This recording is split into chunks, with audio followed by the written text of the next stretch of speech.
I, 28F, need to provide some background first. I met William, 30M, during our sophomore year in college. I was immediately drawn to him because of his ambitious nature and clear goals. We were both business majors. I was focusing on finance while he was doing general business administration. We started dating after being paired up for a group project, and everything just clicked. Despite being broke college students, our dates were always special because William would cook these amazing meals in his tiny apartment kitchen. He learned cooking from his grandmother, who raised him after his parents died in a car accident when he was 12. Cooking was his way of keeping her memory alive, and I always found that incredibly touching. After graduation, we both landed great jobs. I started at a mid-sized investment firm, while William secured a position at one of the top financial companies in our city. We moved in together, got married 4 years later, and everything seemed perfect. William was climbing the corporate ladder quickly. He had a natural talent for analysis and client relationships. Within 5 years, he was promoted to senior financial analyst with a salary of over $150K annually. I was doing well too, having switched to a better firm 2 years ago with William's encouragement. Throughout these years, cooking remained William's passion. He would spend entire weekends meal prepping and experimenting with new recipes. Our apartment became the unofficial gathering spot for our friend group because everyone loved his cooking. He would host these elaborate dinner parties where each course told a story. I remember one party where he created a 7-course meal based on our favorite travel memories together. It was his way of being creative while maintaining his corporate career. The change started about 4 months ago. William began talking more and more about feeling unfulfilled at work. He would come home exhausted and spend hours watching cooking shows and reading chef biographies. I noticed he was becoming less engaged in his job, but I assumed it was just a phase. Then, 3 months ago, he sat me down for what he called a life-changing conversation. He had been secretly researching culinary schools and found one that offered an intensive 18-month program. The school has a good reputation and has produced several successful chefs. He laid out his entire plan: quit his job, complete the program, work in various restaurants to gain experience, and eventually open his own place. He had spreadsheets, timelines, and even potential restaurant concepts mapped out. The catch? The program would cost us nearly all our savings, around $65K. This included tuition, materials, and basic living expenses during the program. We would have to live on my salary alone, which is decent but significantly less than our combined income. William had calculated that with some lifestyle adjustments, we could make it work. I was stunned but tried to be supportive. After all, he had always supported my career moves. When I wanted to switch firms 2 years ago, despite the initial pay cut, he encouraged me to think long-term. We spent weeks discussing the pros and cons. I asked about part-time programs, but he insisted that the intensive program would give him the best foundation. We went over our finances multiple times, created detailed budgets, and worked out a plan. Everything looked manageable on paper, so I agreed. The first month was actually exciting. William was like a kid in a candy store, coming home every day with stories about different cooking techniques and showing me his knife skills. He would practice his lessons at home, and while the results weren't always perfect, his enthusiasm was infectious. I thought maybe this was exactly what he needed. But things started changing during the second month. The program is brutally demanding. He leaves at 6 a.m. and often doesn't return until 8 p.m. or later. The physical demands of being on his feet all day, combined with the stress of learning everything from scratch, have taken a toll on him. He's constantly exhausted, irritable, and worst of all, he's lost interest in cooking at home. This last part really bothers me. Our weekends used to be filled with the smell of his cooking and the sound of friends laughing around our dinner table. Now, when I suggest having friends over, he says he's too tired. When I ask what he wants for dinner, he usually opts for takeout or something simple like pasta. The passionate cook who used to spend hours perfecting a sauce now barely has the energy to heat up leftovers. The financial strain is starting to show too. We had to cancel our planned trip to Europe, something we've been saving for over a year. We've cut back on all non-essential expenses. I've started taking extra projects at work to make up for the lost income. We're not in dire straits, but the comfort and security we worked so hard to build is slipping away. Last week, I discovered something that really shook my trust. While organizing our home office, I found papers for a personal loan of $20K that William had taken out without discussing it with me. When I confronted him, he said it was for essential equipment and additional workshops that weren't included in the original program cost. He argued that these extras would give him an edge in the industry. I was furious. We had always been transparent about our finances, and this felt like a huge betrayal of trust. Every time I try to discuss my concerns, William gets defensive. He reminds me that I agreed to this change and accuses me of not believing in him. He talks constantly about his future restaurant plans, but all I can think about is our dwindling savings and mounting stress. Yesterday, he mentioned wanting to extend his program by taking some advanced courses, which would mean even more time and money. I'm starting to realize that maybe I was naive in thinking this transition would be smooth. The William I knew was organized, responsible, and always considered our partnership in his decisions. This new William seems willing to sacrifice our financial security and relationship stability for his dream. While I admire his courage to pursue his passion, I'm terrified that he's being impulsive and unrealistic. I love him deeply, and I want him to be happy, but I'm really starting to regret supporting this decision. Our comfortable, stable life has been turned upside down, and I'm not sure if it's worth it. Sometimes I catch myself resenting him for choosing this path, and then I feel guilty for these thoughts. I don't know if I'm being selfish or practical. Should I continue supporting this dream, or is it time to have a serious conversation about going back to his corporate job? Edit to add, a lot of you have mentioned that I should give it more time since it's only been 3 months. You're probably right. I think the sudden lifestyle change and financial stress are making me panic. I'll try to be more patient and supportive while keeping an eye on our finances. Update 1: I want to thank everyone who commented on my original post. Many of you suggested I was being too hasty in my judgment and needed to give William more time to adjust to this massive life change. Your words made me reflect on my reaction, and I decided to try harder to understand his new world. Last week, I planned a surprise visit to his culinary school during their lunch break. I picked up food from his favorite deli, the one where we had our first date in college, thinking it would be a nice gesture to show my support. When I arrived at the school, the scene I walked into changed everything. I found the classroom area easily enough, but William wasn't there. A student directed me to one of the practice kitchens, saying he often spent extra time there. When I walked in, I saw William with a young woman who I would later learn was Sarah, 25F. They were standing very close together at a cooking station, and he was guiding her hands while teaching her some kind of cutting technique. What struck me was how relaxed and happy he looked, a complete contrast to the exhausted, irritable person I see at home. When they noticed me, William seemed startled, almost jumping away from Sarah. He quickly introduced us, and Sarah was overly friendly in a way that immediately set off alarm bells in my head. She kept touching William's arm while talking and referring to inside jokes I didn't understand. She mentioned how William had such a natural teaching ability and how lucky she was to have him as her practice partner. But what really caught me off guard was when she casually mentioned their weekend study sessions at her apartment. According to her, they've been meeting regularly to practice recipes and techniques. This was news to me. William had told me he was practicing at school during those weekends. When I glanced at him, he was staring at the floor, refusing to meet my eyes. The ride home that evening was tense. When I finally brought up Sarah and the weekend study sessions, William became defensive in a way I've never seen before. He accused me of spying on him and said Sarah was just a dedicated student who needed extra help. When I pointed out that he had lied about where he was spending his weekends, he turned it around on me. He claimed my negativity about his career change was pushing him away, and he needed to spend time with people who actually supported his dreams. That argument led me to do something I should have done weeks ago. I went through our credit card statements in detail. What I found made my stomach turn. There were multiple charges from high-end restaurants and bars, all on weekends when he was supposedly studying at school. Some charges were from places across town, nowhere near either the school or Sarah's apartment. When I presented him with this evidence, his story changed. Suddenly, these outings were about networking and studying different restaurant atmospheres. He claimed it was essential for understanding the industry and building connections. When I reminded him about our tight budget and how we'd had to cancel our own dinner dates due to financial constraints, he exploded. "You just don't get it," he yelled. "This isn't about money, it's about learning and growing in my craft.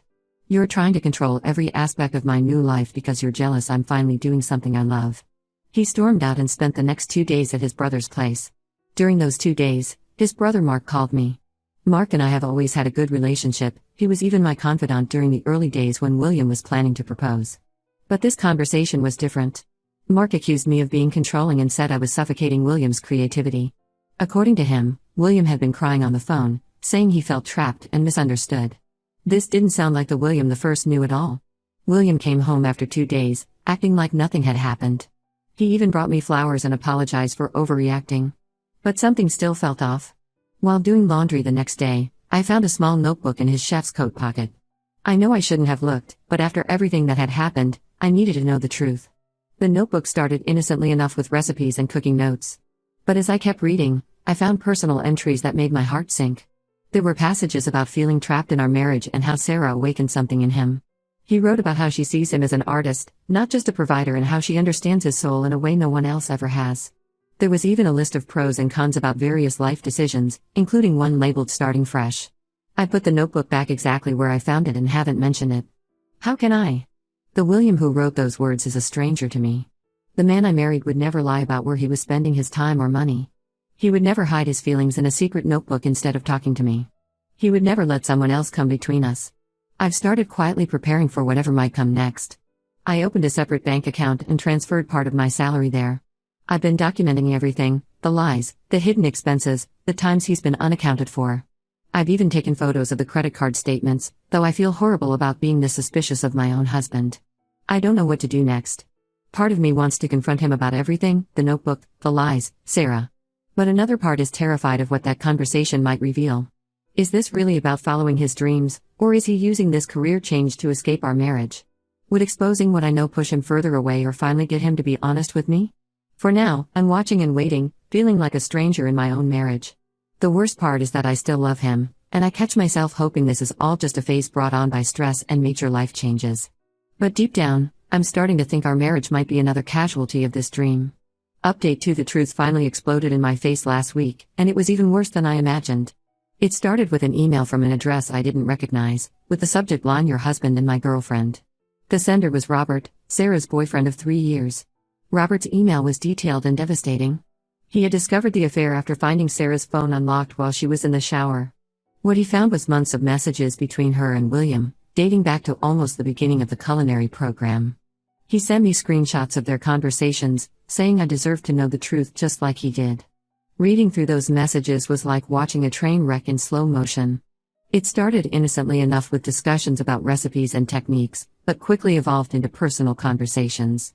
William complained about me to her, saying I was too focused on the practical side of life and didn't understand his artistic spirit. They mockingly referred to me as the banker in their messages, laughing about how I was too stupid to see what was happening right in front of me. The messages revealed that their study sessions were mostly spent at high-end restaurants, where William would spend hundreds of dollars on tasting menus and wine pairings. They justified it as research for their future business together. Yes, you read that right, they had plans to open a restaurant together after graduation. That $20,000 personal loan? A significant portion went towards their market research dinners and initial business planning for their future cafe. Sarah played her part perfectly, regularly stroking William's ego with messages about how talented and misunderstood he was. She called him her culinary soulmate and said I was holding him back from greatness. William ate it up, telling her she was the only one who truly understood his passion. What hurt the most were the messages where they planned their future together. They had picked out potential locations for their cafe, discussed menu concepts, and even talked about what their life would be like once they could be together properly. William had written that meeting Sarah made him realize he had settled in our marriage. After reading everything, I felt physically sick. I spent the whole day in bed, alternating between crying and feeling numb. But then anger took over. I printed out all the messages, laid them out on our dining table, the same table where he used to cook those romantic dinners for me, and waited for him to come home. When William walked in and saw the papers, all the color drained from his face. His first words weren't "I'm sorry" or even a denial. Instead, he said, "How did you get these?" Even in that moment, his primary concern was getting caught, not the pain he caused. The conversation that followed was both painful and enlightening. When backed into a corner with evidence, William's true colors came out. He tried to blame everything on me. My focus on financial security had driven him to seek understanding elsewhere. He claimed the stress of his career change and my lack of support had pushed him into Sarah's arms. According to him, Sarah understood that sometimes you have to take risks and break rules to achieve your dreams. When I brought up the money, our savings, the loan, the credit card debt he'd racked up whining and dining her, he had the audacity to defend it as investment in his future. He actually tried to argue that the expensive dinners were necessary for understanding fine dining culture, and Sarah was just helping him navigate that world. The real kicker came when I asked about their business plans. Turns out they had already put a deposit down on a potential restaurant space, using part of that $20,000 loan. They were planning to sign the lease next month. William had even drafted resignation paperwork from the culinary program, planning to drop out and start renovating the space with Sarah. I told him to leave that night. He tried to argue, saying he could explain everything, that he was confused and stressed, that Sarah didn't mean anything. But when I threatened to call the police, he finally left. He's been staying with his brother, who, by the way, called me to apologize profusely. Apparently, William had painted a very different picture of our marriage problems to his family. The next few days brought a flood of messages from William. Long paragraphs about how sorry he was, how he lost himself, how he wants to make things right. He offered to cut all contact with Sarah, quit culinary school, even try to get his old job back. He sent mutual friends to plead his case, had his mother call me crying, and even showed up at my office with flowers. Security escorted him out.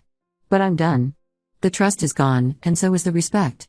The man I married, the one who cooked me dinner in his tiny college apartment and dreamed of building a life together, that man doesn't exist anymore.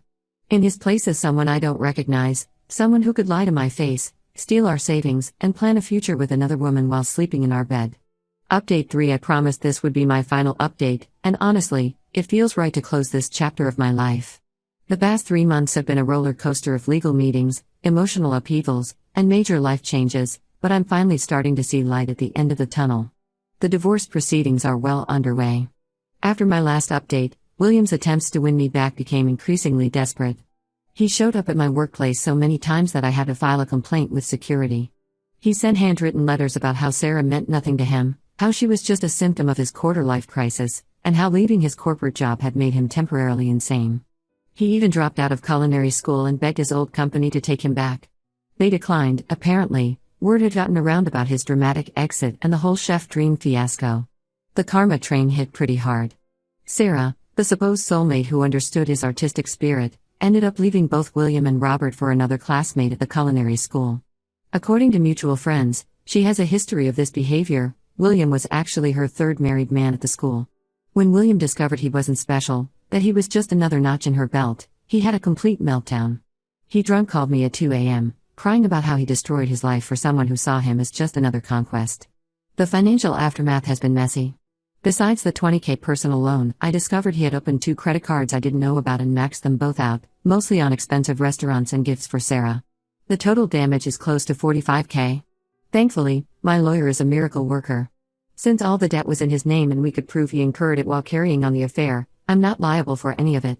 The judge was particularly unimpressed by the evidence of him spending our savings on another woman. I've moved out of our apartment and found a smaller place closer to work.